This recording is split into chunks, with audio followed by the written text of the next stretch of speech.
今年最值得期待的流星雨——双子座流星雨，它来了。它的母天体是小行星3200法厄同，流星速度大约35公里每秒，亮流星占比超过了30%，甚至不用专业的设备也可以拍得出来。那视频的最后也会附上我们的设备清单，帮助大家去拍摄这次的流星雨。同时，这期视频我们将会从设备的设置到后期的修图技巧，从零基础的教给大家，让大家轻松定格流星瞬间。追流星先卡准时间点，双子座流星雨在12月4日就开始活跃。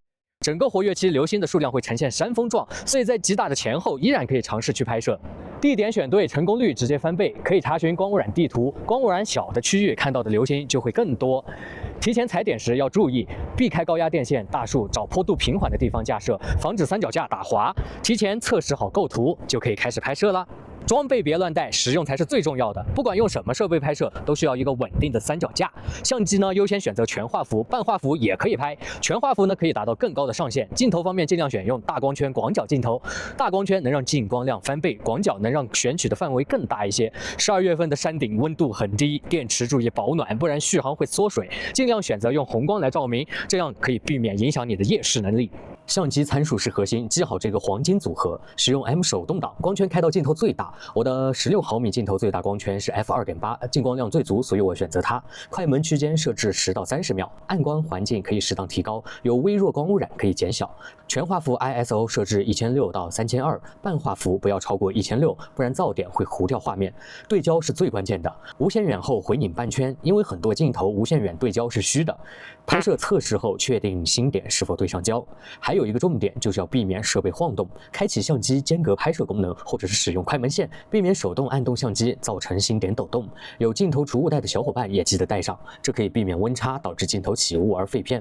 手机档别担心，参数对了一样能出片。安卓打开专业模式，对焦拉到无限远，快门设置10到20秒，低于10秒进光会不足，高于20秒噪点会爆炸。ISO 设置800到1600，根据手机性能来调节。苹果手机一定要使用第三方的相机应用，原生相机不支持手动曝光，也不支持打开RAW格式。手机拍摄可以使用蓝牙遥控或者是语音拍摄来避免设备晃动。观测时的小细节也不要忽略。刚到观测地的时候呢，先让眼睛可以适应一段时间的黑暗，能多看到40%的暗流星。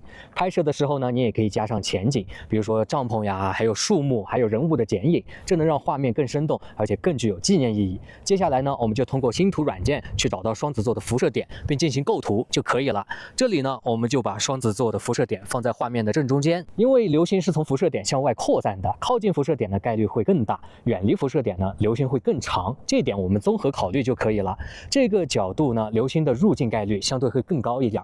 不管是相机还是用手机，都可以拍摄几十张照片来堆栈，让你的照片更加的天才。后期修图能让流星活过来，新手用电脑的 Lightroom 或者是手机修图软件都可以做到。先手动筛选有流星的照片，进行基础参数的调整，可以适当调整曝光对比度，让星空更加的通透。再调整白平衡，让星空呈现自然冷色调，这样会比自动白平衡更加有星空感。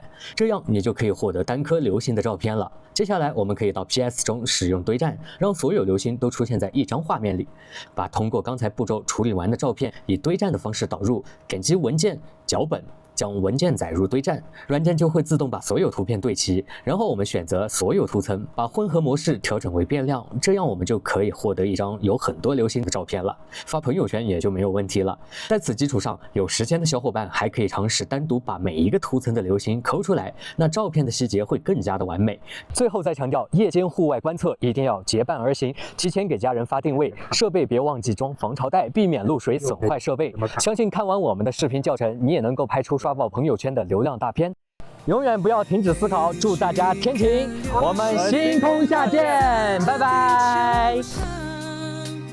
让你的泪落在我肩膀，